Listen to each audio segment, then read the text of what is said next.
Back at the debate desk, time to do second down, and we're going to talk about some baseball to get it going. Alex Rodriguez, there was a lot of media buildup as to how A-Rod would handle being reunited with Joe Torre at the Dodgers-Yankees series out in L.A. He waited until the final game before he finally approached his former manager, who had some not-so-kind things to say about A-Rod in his parting shot book. Grade A-Rod on how he handled the whole situation, Skip. I have been so hard on Alex Rodriguez on this show for 5 years, 6 years. I'm going to give him an A+ on this one because I thought he looked like... That's historic. It is. That is historic. He's never given an A+. I did love this because he came off as the bigger and better man here. And I can't believe I'm saying this about one of my favorite managers in Joe Torre, but I thought the one chink in Joe's armor was in his parting shot book. He took a shot at a fraud, as he divulged, and I thought he broke the clubhouse code of what we say in here stays in here. And I thought that was big for him and his sort of inside baseball legacy. So A-Rod waited 2 days to see if Joe would make the first move to him, which I thought Joe should have made. He did not. So Alex waited and said, you know what? I'm going to go on over there. I'm going to trot over there, and I'm going to say, let's just make up here. Let's forgive and forget. And he did a little boxing pose, and Joe was, and they made light of it. And I thought that for one time in his life, and of course he was dealing from a position of strength. He did just carry the Yankees to a championship, right? And he did hit the big home run on Friday night at Dodger Stadium. Yeah. But still, I liked it, and it made him, to me, a more sympathetic figure. A-Rod. I'd give A-Rod a B, and the only reason I don't give him an A is because I like to do things behind closed doors. You don't need the cameras to go and make up. Go in the clubhouse and ask Torre to come out and hash it out man to man, mano a mano. Now, it was good because I agree with you. Torre should have been the one to go to him first. But since A-Rod took it upon himself to do it, I like the fact that he stepped up. But I'm just not for all this camera stuff. Because if you want to be real about it, let's just put the cameras in the dugout all the time. Do you think it was for show?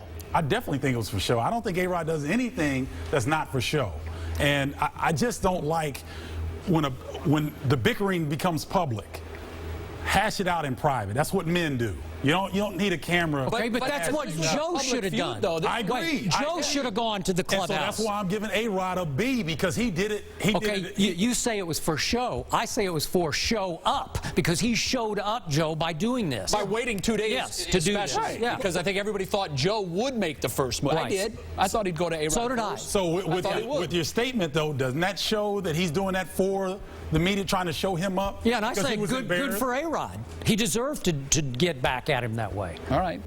Joe's shot at A-Rod was very public. Oh, this is true. Yeah. I mean, it was very public for all of us and to it read. was a low blow. Speaking of public confrontation for show, or for the cameras anyhow, they caught one in Tampa yesterday. The Rays have been mired in a month-long stretch of bad baseball, and this may be the exclamation point to it. Let's show you what happened. It came in early in the game, a close game, scoreless game. A ball was hit to left field, and B.J. Upton just dogged it. You're not going to see it, but what you are looking at is Evan Longoria letting him know about it after the dugout that he didn't think he gave a very good effort. And you see what happens there. Longoria is a young guy, but clearly he's an MVP caliber player. Did he handle this properly? I thought this was a great and a well-timed move. I'm Mr. Positive today. I can't believe it's because I was off for a week. I finally got a vacation. So we need to do that more often. Give you time away. Yeah, I kind of calmed down a little bit, right? Yeah, there we go. But seriously, Joe Madden has called out and punished B.J. Upton numerous times for not hustling. So it was time for a team leader to call him out in front of the rest of the team in the middle of a game, as they are in this tailspin. This is a desperate time for the Tampa Bay Rays as the Red Sox teeter a little bit. Can they hang in there as a wild card team? The key here for me was that B.J. Upton took it the right way. He didn't take it what we just saw in the video, but over the rest of the game, he did not pout. He did not sulk. He continued to play. Later. He got picked off, but he was trying. He got on base, and then in the bottom of the ninth, he hit a ball that just about won the baseball game. And that all is forgotten, perhaps, if he hits a walk-off home run. But still, he's still trying. He didn't go in the tank over this, and I think over time he'll appreciate the fact, because I think he's still, I don't know if you like him or not, but I think he's still a good kid. Well, what's your response to his reaction? Because I think bigger than the dogging it on getting the ball in the first place was how he reacted to a teammate telling him what everybody in the ballpark saw for their own eyes. Yeah, the anger, the way he responded. I think I'd probably, if you called me out even behind the scenes, I'd get mad for a second, and then I'd say, oh, he's right about this. And I think that's what he said. He did in his postgame comments, said, maybe he did. You're talking about 162 games, and I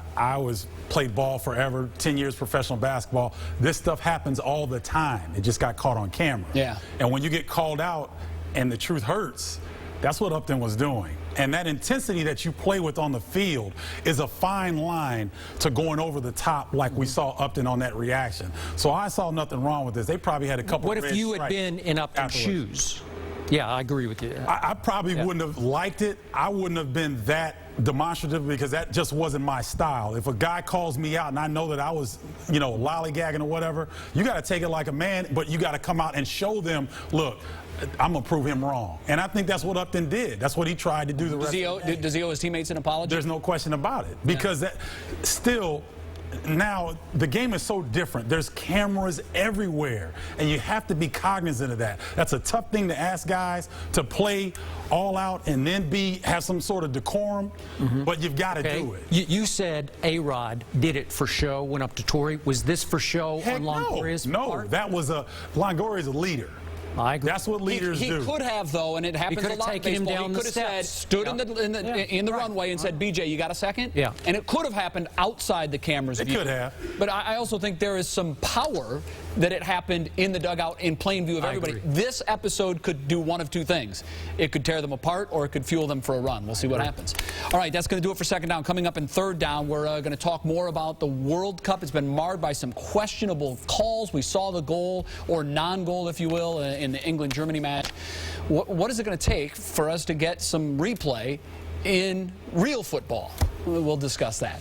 Also, coming up after the break, what do you do for an encore after winning the Super Bowl? That is a very difficult act to follow. The man who is charged with that task, Sean Payton, will join us in studio to talk about it next.